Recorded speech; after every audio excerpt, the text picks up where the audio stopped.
Welcome to the Invisible Marketer Podcast. I'm your host, Kalina, and in this episode, I sat down with David Sedman. David is an expert funnel builder, agency owner, and an affiliate marketer who has excelled on the leaderboards due to his unique strategy of putting people first. If you would like today's show notes, head on over to invisiblemarketer.com/David. Let's dive on in. Yeah, thank you very much for having me.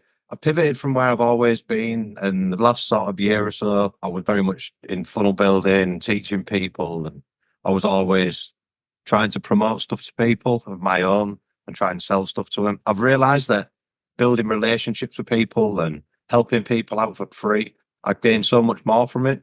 I found that I actually took a step back trying to sell people stuff, trying to sell my own product. I actually get more joy out of helping people. And those people that you help out, passing your information on to other people. And then you get work from doing that way. And it gives me much of a bigger sense of satisfaction. I took a step back and I'm enjoying myself again. I'm not seeing it as a business anymore. I'm not seeing it as work. I'm seeing it as passion that I enjoy. Seeing other people get results from what I'm doing is what really pushes it for me and really makes me enjoy myself. So that's what I'm doing mainly this year. I've set up my own little agency on the side, which is also helping out other people at the same time as me. And I'm going to see where that goes and try and make some recurring income that side. And then I can get back into my coaching more and stuff like that later on in the year. I really do believe in the power of networking and really putting it out in the atmosphere. When you help people, it's like it comes back to you. It's really to put that positive vibe out there. I've seen you do a lot. I know that there's a lot of people that are so thankful for everything that you do for them. I appreciate that. I never enjoy work when it actually feels like work. For me, if something feels like work, I don't want to get up and do it in a day. So if I can get up and it's like jumping on a call with somebody and just showing them how to do something, I don't see that as work. Making content for people, I made a free course when I just released a new community a couple of weeks ago because it was step-by-step tutorials and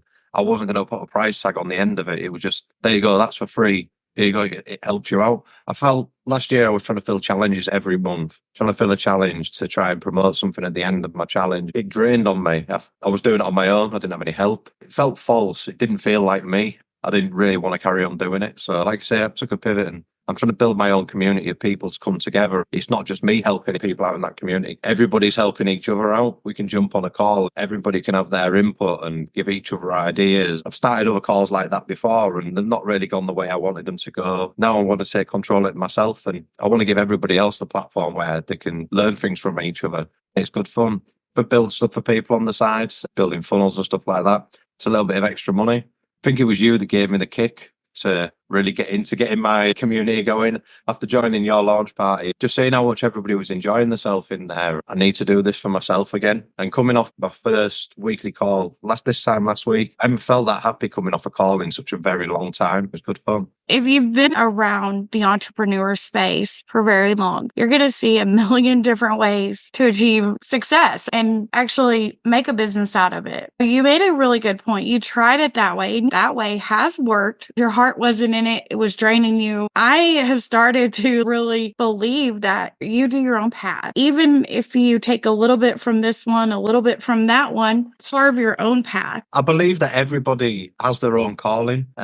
I've tried so many different ways of making money online. I got into the space to make extra money, but I know plenty of people that make really good money out of doing challenges. Our own mentor, working with Doug and seeing how much he's made from doing challenges. Don't get me wrong, I've had months where I made really good money from running my challenge, but just didn't feel right. And I think if you're going to be your own boss and you want to be in your own space and doing your own things, you have to follow your heart more than your head. Your head's telling you to go out and make money, but money isn't everything. So I'm not going to drive myself to go and just make money. If it takes me longer to get to where I'm going to get to, it takes me longer to where I'm going to get to. Like I say, everybody has the patterns. The same for you. You want to go out there and you see you going out every day and trying to help people. You're passionate about doing that as well. I see you putting yourself out there and really taking a step above where you've ever been before. Like when I first met you, I didn't even know what you looked like because you wouldn't turn your camera on. No. and seeing you take a step and go forwards and see how much you're enjoying yourself now that you're actually taking a step into that space. You actually can see your calling, like you're seeing you're doing well on YouTube, something you've always really wanted to do, but you didn't have that courage to step up and do it. Yeah. So taking that step, you can see people's passions and where they should be heading. I spent maybe 6 months invested in doing what I was doing and 90-hour weeks trying to build challenges and stuff like that. It's not what I feel good about. It doesn't matter how much time you've invested in it. It's the time you're going to waste staying invested in something that you don't actually enjoy anymore. So I think people have to take the time, and if you're not enjoying it or you're not getting results, pivot away. Try and find something that you're passionate about. It doesn't have to be something that you know everything about. It doesn't have to be something that you've had loads of training in. You could have spent thousands of pounds learning about something. Doesn't mean you have to go and teach people about what you've learned about. Find something you have a real passion about and follow that. Don't be scared to pivot and move away from what you put all the time and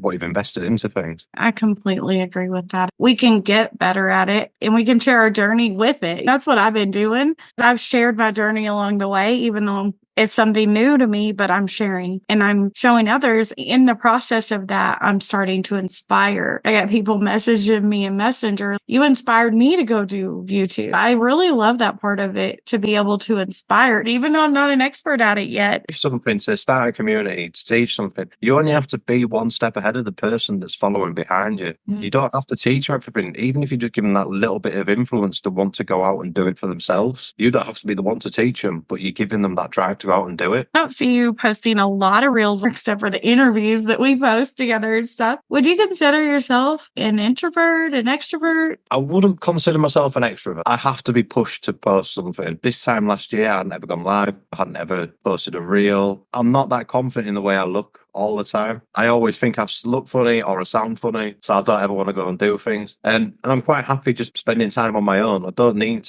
to have loads of people around me. I don't feel like I need that. If I have to post something, I will post something. It might take me 10 takes, but I've learned, instead of trying to record something and then put something out, I just go live, because then you don't have a second chance. Otherwise, I'll sit and think about things too many times. That's why I get a lot of my video content. It was all stuff I'd done live when I jumped on calls with Mike Harvey, or I jumped on calls with you or with Dagmar and people like that. You don't get a second chance. It's there and it's done, because if I watch a video back, I'm never going to post it, because there's always going to be something I don't like about it myself. I wouldn't consider myself an extrovert. I wouldn't consider myself fully introverted, because I can go out and do things if I really want to. I won't hide away. I prefer not to do it. I haven't posted a single reel since the end of February. Yes, though, David, you are holding people back from what they want to see. You got almost 2,000 views on one video. I got a lot of views. I got 1,000 on a couple of videos, like 800-900. Most of my videos, I think the least I used to get was like 600 views on every video. I was getting good content, but I don't know. I'm not extroverted, but I'm not introverted, but I still don't want to post. You are robbing people. They want to hear from you. I'm over here with 200 views and you're over there with 1,000. And I'm like, man, what I wouldn't give. And I'm sure there are a lot of listeners out here that would love to be able to get way more like you are on their videos. Is there any words of encouragement you can give them for that? Don't do like me. I think the problem with why I haven't posted since the end of February, it's the same as when people are on a diet and stuff like that, is you starve yourself or you make yourself do something that you really don't want to be doing. And I forced myself to make content every single day, and I think it burnt me out. And then it's made me not want to do it. I know it's like when you go back to the gym, once you get back there and you start doing it again, you enjoy doing it. And I think that's the way it is for me. I burnt myself out doing something I didn't really want to do. If I hadn't had to post every day, if I was just posting a few times a week, I think I'd have been a lot better with it. I'd have had the time off in between where I wasn't doing stuff. I think there's a fine line. Get yourself out there and put yourself out there, but don't make yourself uncomfortable by doing it. I made myself uncomfortable for a month having to post every single day. I don't mind doing written posts. I'll do a written post every single day of the week if I had to. Yeah. But I think I burnt myself out. I completely get that. I walked away from that month extremely hating Instagram, and I feel like I wasted that whole month How was that working? focusing on Instagram. Why? Why didn't I do that on YouTube then? But you know what? Lessons learned. TikTok, I never got 200 views. Instagram, I got a few 500 or 600 view videos, so it wasn't too bad. But Facebook's where it is for me. It's where I've got my following. I get followers every week. I get 20, 25 followers every week without actually doing a great deal. So I think Facebook I'm going to stay to. It's my audience and people can see what I'm doing. They can go back and see what I've done before. Whereas people go back on my Instagram and there's nothing there. I'm building content around that. And I'm going to stick onto my Facebook and use my AI-driven softwares and stuff like that to help as well.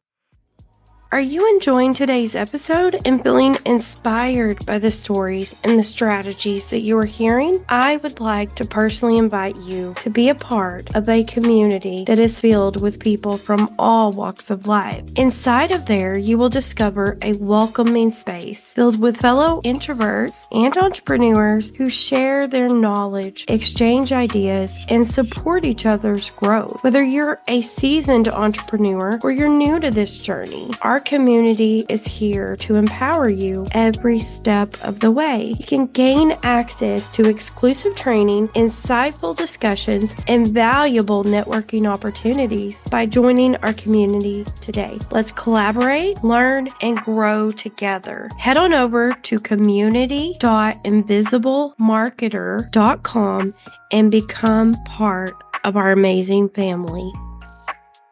I would love to hear about a milestone that you have encountered through your journey. I think the biggest one was I'd been trying affiliate marketing for maybe 7 months. I think I'd made about $2.50 works out at over that whole 7 months. Bear in mind, I was working all the time, building stuff and promoting stuff. People were getting signed up to things that never stay on. And I came back from a family birthday party. I had a $600 commission from ClickFunnels just dropped into my account. And I was like, where's that come from? You'll know who it is. It was Sue. And I'd never met her before. I don't know where she found my link. And still to this day, don't know where she found my link, where she found my content, and actually followed through. That's actually turned into a massive blossoming relationship. I found out her email address and then I went searching for her company name that was on that email address. I got her contact details and I actually got in touch with her. I offered her to come and join one of my VIP challenges, come in there for free and learn about ClickFunnels. I got an email back from her and saying if this couldn't have come at a better time. She'd actually been really struggling to be able to use the software that she'd bought a year's worth. She got built up on the hype from Russell and everything in the challenge. And she got a year's worth and couldn't work out how to use it all. And she was about ready for giving up.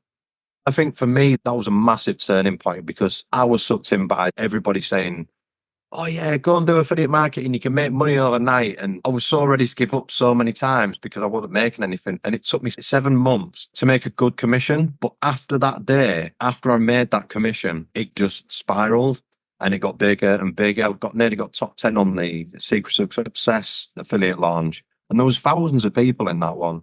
I got third place in the One Funnel Away challenge relaunch for ClickFunnels last year. I started doing really well with it. That was the big turning point for me. The fact that it's no matter how long it's taken you and how much time you put into it, you really believe in it, don't give up. Not many people will stick it for 7 months and not make any money. And I made that. Then after that, it just got easier. Just put the time into it and don't give up. You never know when that first real success is actually going to come. Like I was saying earlier, you put it out there in the atmosphere. You got your first one and then the next one and the next one. We need that first one just to prove to ourselves that we can. It gives you the confidence you're actually good enough at what you're doing to actually carry on doing it.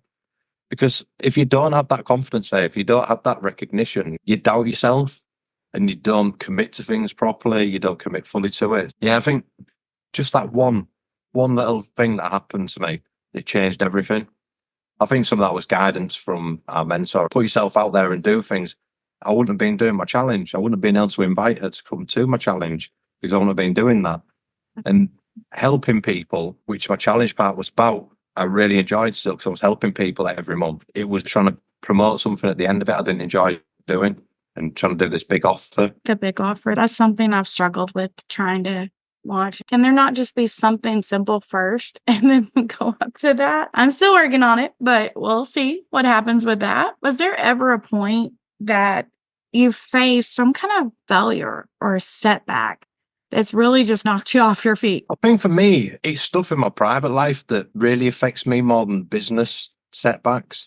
I do let my personal life take over. I wouldn't say I've had any massive failures in my business work. Yeah, it hasn't worked. I just get on with it and you move on to the next thing. I think it's more my personal life that I let get in the way of my business. I'm like everybody else, I'm human. You can't just ignore it. And I find that I cut myself off from everything. I'd rather keep it inside and I don't talk about things and Like, not even to my family. Everything's revolves around the family, and it's usually the family problems. I just box things up inside, and instead of maybe getting it out there and being all right in 2 or 3 days, I'll take a step back from my work, family, everything for a couple of weeks and come out the other side. I think that's my biggest problems I've had in my business, which has slowed me down a lot, really. I completely get it. And it's easy to have things happen to you. One thing that's really helped me is write down or type my thoughts. I'm going through this. And even with ChatGPT, I'm like, cheer me up. This is what I'm going through. I don't think I've told anybody that very much. It's true though, because it will give you suggestions. I even did that for my daughter. I'm like, download this app, and anytime you feel sad or you feel depressed, just go on there, or you just want to share your thoughts with someone and you have no one to share with that you want to share with, because that's a lot of it. If we don't have people in our lives that we feel safe to speak with about things, then we're not going to share our thoughts, our feelings. But it's good to get it out, because if you bump this, it's going to get worse and worse. The thing with me is, if I put it down on paper, then I have to admit it's happening, and then I just prefer to ignore it and hope it'll go away. It usually doesn't, but sometimes it does. Sometimes stuff does make itself a little bit better. But yeah, I try and ignore stuff more than anything. I know it's not a healthy way of doing stuff. I actually worked with a life coach that's like really difficult, and she used to take me to places that I really didn't want to talk about. After we'd finished talking, maybe like 2 or 3 hours after we'd had our call, I actually felt really good for actually getting it out. But unless someone tries to force it out of me, I'm not going to let go of anything. I don't even tell my parents, my kids, or anything like that. I just keep it inside, because I don't want to bother people with my problems. I get it. I'm the same way. But you should try ChatGPT, because you're not bothering anybody. And they'll 3.5 or 4. 3.5, honestly. I don't like 4. It argues back with me, and I'm afraid to tell you to go there to 4, because it might argue back with you or give you some kind of smart butt comment. You mean it'll talk like me? Yeah. It might. I definitely would highly recommend just dumping your thoughts into it. I know we use it for business, but honestly, like if I'm feeling down, I go over there and just put my thoughts and my feelings, and it can be supportive. You might put in there, act as a life coach, act as a therapist. That might be a suggestion for you. I suppose it's not going to judge you. Definitely not going to judge you. And it's probably going to tell you a reason why it's okay to be in the situation that you're in. Usually that's what it does me. We go through these things and we learn. I'm curious to know what your thoughts on success is. What does that mean to you when you hear the word success? To me, it's got nothing to do with money. It's if my kids are happy, my family's happy. As long as they've got a roof over their heads and we can do a few nice things here and there, and we get to spend quality time together, that's all I ask for in life. I just don't want to be struggling. You need enough to get you by. I don't ever value success by how much money I've got in my pocket, because if I've got £1,000 in my pocket or I've got £10 in my pocket, it doesn't make a difference to me, because I don't like shopping. I do buy pointless stuff online, like pointless softwares, and try them out and stuff like that. It doesn't change my quality of life, having more money. It makes things easier. As long as the people around me are happy, success to me. As long as they get to where they need to be and have the things that they need, that's success for me. I agree. I would be the happiest person in the world if I could just be financially free to where I can quit my 9-to-5 job. The only thing from there is to have a house that's mine, and that I never have to worry about being homeless or anything like that again. It's nice to have, but it doesn't define how successful you are. Right. If your kids grow up and they grow up happy, they start their own families and all that sort of stuff, you've been successful, you've done something. Yes, it makes it nicer if you've got the extra money. I'm not going to complain if somebody gives me loads of money. If I had £1 million in the bank, I'd be very happy. It wouldn't define the success of me, though. I'd be giving away a lot of money. That'll be my thing. Is it Bill Gates or one of them that they're giving away their money before they die? All these big billionaires are going to give away money. It's very easy to give away money when money is no value to you anymore, because you have everything that you're ever going to need. Somebody like me or you giving away $100 is like them giving away 20 billion. People are like, oh, they give millions of dollars every year. Yeah, it's a tax relief. They get tax relief on it. We don't get that. We can, but it has to be itemized and thousands of dollars. That's now, not going to happen. unless you're making a lot. Where is it that people can go to find you? I'm on Facebook, David Sedman. You just put me in there. Got quite a few followers on there. DS Marketing 2023 on Instagram. Don't bother with TikTok anymore because it hates me. I've got my own website. It's dsmarketingagency.com, where I actually sell my own white label software for a decent price as well. So if anybody's interested in getting themselves all in one agency, come check it out there. I also have my own community at community.dsmarketingagency.com. I do weekly funnel building training, automations, AI training chatbots and stuff at the moment as well. And we've got free courses inside there where people can actually learn to set up sub accounts on things like Go High Level and ClickFunnels and things like that. So if anybody's interested, drop by. There's plenty in there for you and it's all for free. Your community is awesome. And I love the videos. Is there anything else that you would like to tell my audience? Any final thoughts or advice? Yeah, it's just if you're doing something, go all in and see how it goes. Don't give up too soon. But if you don't feel passionate about it, you don't feel right when you're doing it, pivot and try something else. Pick something that you feel passionate about. I think that's the main thing, really. If you don't enjoy what you're doing, do something different. If you really know it deep down in your heart that it's not the right thing for you, don't waste your time on it. I wasted far too long last year trying to do something that I didn't feel 100% on. And I could be so much further on with what I'm doing now if I'd just actually listened to myself and got on with something different, gone back to where I started. Thank you for listening to the Invisible Marketer Podcast. I hope you enjoyed my conversation with David. If you would like to follow David on his journey, or you would like to access today's show notes, head on over to invisiblemarketer.com/David. And as always, keep tuning in to discover even more strategies that are tailored to using your superpower of being an introvert to go out and make an impact. I will see you next time.